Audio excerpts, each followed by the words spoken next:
ሳምሰንግ ዛሬ የምናውቀውን ሳምሰንግ ከመሆኑ በፊት ኑድል ነበር የሚሸጠው። ዛሬ ላይ ደቡብ ኮሪያ ውስጥ ከእንቅልፍ የሚቀሰቅስ አላርም፣ ስትነቃ የምታየው ሰዓት፣ ፍሪጅ፣ ልብስ ማጠቢያ ማሽን፣ ዜና የምታይበት ቴሌቪዥን፣ የምትደውልበት ስልክ፣ በቤት የሚገኙ ኤሌክትሮኒክሶች በሙሉ የተሰሩት በሳምሰንግ ኤሌክትሮኒክስ ነው። ሳምሰንግ ግሩፕ ልክ እንደ ሳምሰንግ ኤሌክትሮኒክስ አይነት ሌሎች 55 ታላላቅ ድርጅቶች አሉት። ብትታመም የምትታከምበት ሆስፒታል፣ የምትማርበት ዩኒቨርሲቲ፣ ተመርቀ ስትወጣ የምትሰራበት መስሪያ ቤት ሁሉም የሳምሰንግ ናቸው። ወጣ ብለ ትልቅ ህንጻ ብታይ የተገነባው በሳምሰንግ ነው። የሚታወቁትን ለመጥቀስ ያህል የዓለማችን ረዥሙ ህንጻ በርጅ ከሊፋ፣ የማሌዥያው ፔትሮነስ ታወር፣ የታይዋኑ ታይፓይ ዋን የተሰሩት በሳምሰንግ ኮንስትራክሽን ነው። ደቡብ ኮሪያ ውስጥ ሬስቶራንት ብትሄድ፣ ሆቴል ብትገባ፣ ሙዚየምና ፓርክ ብትጎበኝ፣ ለመኪና ወይም ለራስህ የህይወት ኢንሹራንስ ብትገዛ ሁሉም የሳምሰንግ ናቸው። የአውቶሞቲቭ እና ሮቦት ቢዝነስ ውስጥም አለ።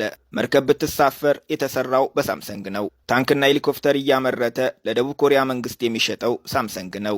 ሊገርምህ ይችላል። ብትሞት እንኳን የሬሳ ሳጥን የሚያቀርብልህ ሳምሰንግ ነው። ምክንያቱም ሳምሰንግ ቅንጡ የሬሳ ሳጥን ማምረቻ ድርጅት አለው። ለዚህ ነው ደቡብ ኮሪያ የሳምሰንግ ሪፐብሊክ ናት የሚባለው። ሳምሰንግ የደቡብ ኮሪያን 22 ከመቶ ጂዲፒ ይሸፍናል። በመላው ዓለም 274,000 ሰራተኞች አሉት። የእኛ ሀገር ህጻናት ስታድጉ ምን መሆን የምትፈልጉት ሲባሉ ዶክተር፣ ፓይለት እንደሚሉት ሁሉ የደቡብ ኮሪያ ህጻናት ስታድጉ ምን መሆን ነው የምትፈልጉት ሲባሉ የሳምሰንግ ሰራተኛ መሆን ነው የሚሉት። ዩኒቨርሲቲዎች ተማሪዎቻቸውን የሚያዘጋጇቸው፣ ተማሪዎችም ተመርቀው ሲወጡ ሰቃዮቹ በቅደም ተከተል 3 ድርጅቶች ውስጥ ይገባሉ። ሳምሰንግ፣ ሃንዳይ እና ኤስኬ።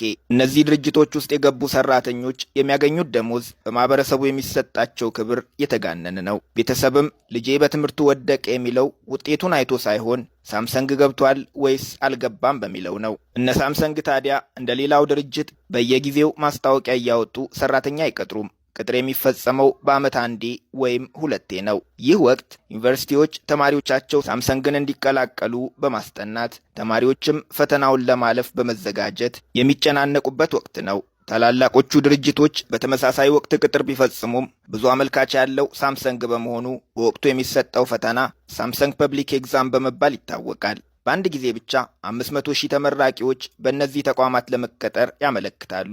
ይህ ቁጥር በደቡብ ኮሪያ በዓመቱ ከሚመረቁ ተማሪዎች 73 ከመቶውን ይይዛል። ተሳክቶለት የሳምሰንግን ፐብሊክ ኤግዛም አልፎ ድርጅቱን የተቀላቀለ ወጣት የራሱን ብቻ ሳይሆን የቤተሰቦቹን የኑሮ ዋስትና አረጋገጠ ማለት ነው። ቤተ ዘመድ ተሰብስቦ ፓሪ ተደግሶ ይጨፈራል። ይህ ሁሉ ከመሆኑ በፊት በ1938 የ28 ዓመቱ ደቡብ ኮሪያዊ ሊ ቢያንግ ቾይ ዕድሜን በከንቱ እያባከንኩ ነው ብሎ ይጨነቅ ነበር። አንድ ሌሊት ሐሳብ መጣለት፣ ሱቅ መክፈት። ሳያቅማማ ኑድል፣ አሳና አትክልት የሚሸጥበት አነስተኛ ሱቅ ከፈተ። ይህ የሆነው የዛሬ 86 ዓመት ነው። የአንድ ሰው ዕድሜ በሆነው በዚህ ጊዜ ውስጥ ብቻ የሊ ቤተሰብ የ370 ቢሊዮን ዶላር ባለቤት ሆነ።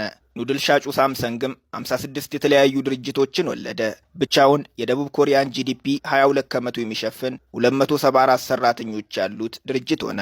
ሳምሰንግ ማለት 3 ኮከቦች ማለት ነው። በደቡብ ኮሪያ 3 ቁጥር የትልቅነትና የኃያልነት፣ ኮከቦች ደግሞ የዘለዓለማዊነት ምልክቶች ናቸው። በነገራችን ላይ የደቡብ ኮሪያ ታላቁ ድርጅት ሳምሰንግ ይሁን እንጂ ብቸኛው ግን አይደለም። ደቡብ ኮሪያ ከሄዳችሁ ቼይቦይ የሚል ቃል በተደጋጋሚ ትሰማላችሁ። በኮሪያኛ ቼይ ማለት ሀብት ሲሆን ቦል ደግሞ ቤተሰብ ወይም ቡድን ማለት ነው። አንድ ላይ ሀብታም ቤተሰቦች እንደማለት ነው። ቼይቦል የደቡብ ኮሪያን ኢኮኖሚና ፖለቲካ የሚዘውሩ ጥቂት የሀብታም ቤተሰቦች የጋራ መጠሪያ ነው። አጠቃላይ 20 ቤተሰቦች ናቸው ይባላል። ኃያልነታቸውን ማወቅ ከፈለጋችሁ 10 ቤተሰቦች ብቻ 60 ከመቶ የአገሪቱን ጂዲፒ ይሸፍናሉ።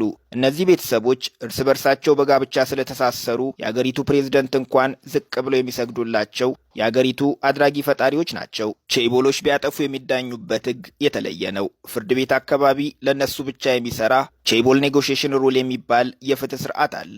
የቼይቦል አባላት በሆነ ነገር በብዛት በታክስ ማጭበርበርና በሙስና ጥፋተኛ ሆነው ቢገኙ የ3 ዓመት እስር ይፈረድባቸዋል። ከዛም እስሩ በ5 ዓመት የጊዜ ገደብ ማለትም በ5 ዓመት ውስጥ ሌላ ጥፋት ካጠፉ እስር ቤት ይገባሉ። ለጊዜው ግን እስር ቤት መሆናቸው የሀገሪቱን ኢኮኖሚ ጎዳዋልና ከእስር ይለቀቁ ይባላል። እነዚህ ቼይቦል ተቋማት የተፈጠሩት በ1960ዎቹ ነው። በ1960ዎቹ ደቡብ ኮሪያ ከሁለቱ ኮሪያዎች ጦርነት በማገገም ላይ ነበረች። የኮሪያ መንግስት የአገሪቱን ኢኮኖሚ ማሳደግ ፈለገ።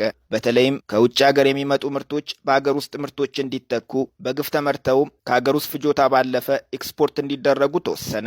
ሆኖም በአገር ውስጥ ይህን ማድረግ የሚችሉ ተቋማት አልነበሩም። በወቅቱ በደቡብ ኮሪያ ያሉ የሚባሉ ተቋማት የገንዘብ አቅም ስለሌላቸው ይህን ማድረግ አይችሉም። ገንዘብ ከውጭ ሀገር ባንኮች እንዳይበደሩ የሚያውቃቸው የለም። በመሆኑም የደቡብ ኮሪያ መንግስት ወዳጅ ሀገር አሜሪካ ኮሪያን መልሶ ለማልማት ከሰጠችው ረብጣ ዶላሮች መዥርጦ በወቅቱ መስራት ይችላሉ ለተባሉ የተወሰኑ ተቋማት አከፋፈለ።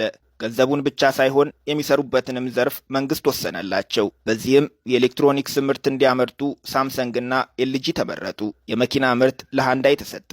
የመንግስት የእድገት ፖሊሲ ሰምሮ ደቡብ ኮሪያ ከውጭ የሚገቡ ምርቶችን ከመተካት አልፋ የዓለማችን ታላቋ ኤክስፖርተር ሆነች። ከዛ ጊዜ ጀምሮ ቼይቦሎች የደቡብ ኮሪያ ኢኮኖሚ የጀርባ አጥንትና የፖለቲካውም ዘዋሪ ሆኑ። የሳምሰንግ ቤተሰቦች በተለይ ከመንግስት ጋር የተለየ ግንኙነት በመመስረት ለእነሱ የሚጠቅሟቸውን የታክስ ፖሊሲዎች በማጸደቅ እንዲሁም ከባንኮች በቀላሉ ብድር በመውሰድ የደቡብ ኮሪያ ብቻ ሳይሆን የዓለማችን ታላቅ ተቋም ለመሆን በቁ።